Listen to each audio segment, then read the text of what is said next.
What is up, you beautiful people? Today we've got the craziest battle during the Clone Wars, but what's more interesting is that Anakin wasn't fazed at all because, well, as Obi Wan noted, he was developing one of his new crushes. Well, it's complicated kinda, so you'll see what I mean in a second, but before we do that, your support has been awesome with you guys supporting through the merch. It really has lifted a big pain and weight off our shoulders. YouTube ain't always perfect, so this way the channel is 100% supported by the best fans anyone could have. Thank you so much, guys, and may the Force be with you. The classic duo was back at it again. The Clone Wars were waging on the planet Zadja in the Outer Rim.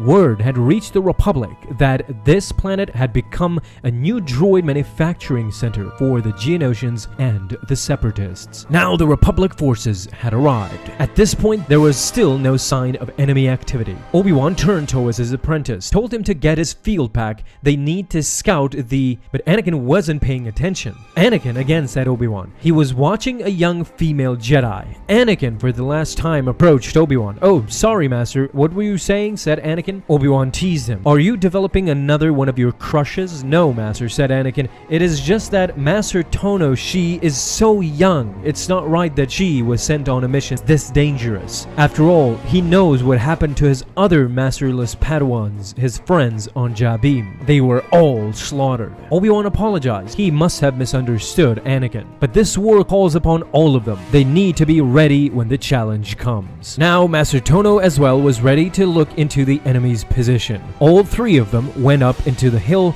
and started their reconnaissance. Massive hills, within them deep catacombs. However, she doesn't see any Geonosians. There was a reason for that. Obi-Wan knew that they have gotten lazy. They have no idea that their base have been discovered, and furthermore, Geonosians do not like the cold. Then getting inside might be easier than she originally thought. That was her main plan. The plan is that they will use the clone troopers only as a diversion to allow Master Tono to infiltrate the base. Once inside, Master Tono will place the explosives in order to blow up their base. "But Master Tono can't go alone," said Anakin. The decision had already been made. Master Windu and Master Rancisis had already agreed to this plan before they left Coruscant. Anakin was curious as to why wasn't he told. In fact, Tono asked him, "What would you have done if you had been consulted, Master Skywalker?" "Well, I would have come up with a different plan. I would have found a different way." But Tono shushed him. "Be still. Fear not for me. I am prepared for this. I will not throw my life away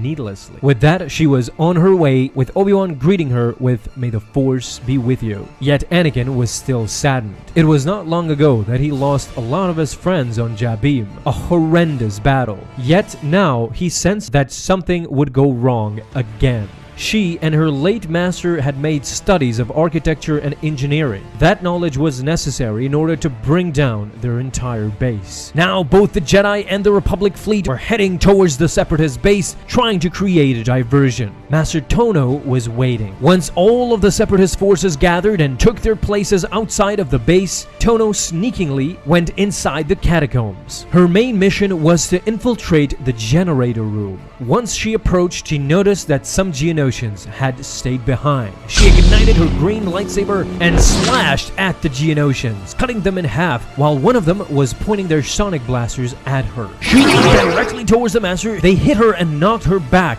She had no way of blocking it with her lightsaber. Slowly, she was getting up. Grabbing her lightsaber, she threw it all across and cut them right then and there as she nearly avoided disaster. Now she had reached her goal. She was mesmerized how much power the Separatists had. But again, she is discovered by the Geonosians. She tried to hit him with her lightsaber, but the Geonosian slug flew away and started yelling, basically sounding the alarm. She informed Kenobi that things might not go as planned, but Anakin was adamant she can get her out, and he ordered the commander to get him a gunship now. He was going after her, while Obi-Wan was pleading with him that he needed to hold his position. He couldn't go after her. That means that they both will fail. Master Tono rigged the entire generator with explosives. Once she heard what was all the fuss about, she contacted Anakin directly. "Skywalker, listen to me. Don't worry." He told her that he is on his way. "Will you fly into the depth of the enemy base?" "Not this time. His duty is to his troops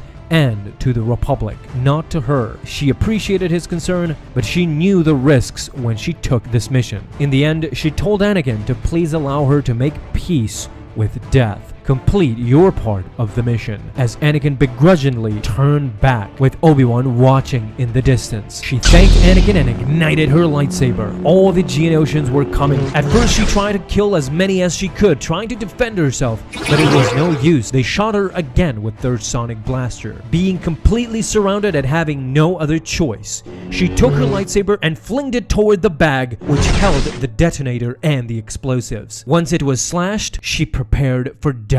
The entire base exploded. All of the Separatist might came crumbling down. Again, Anakin was feeling helpless. Shortly thereafter, Obi-Wan approached. He told him that he is very proud of how he completed the mission. "Thank you," said Anakin, "but why does success feel like..."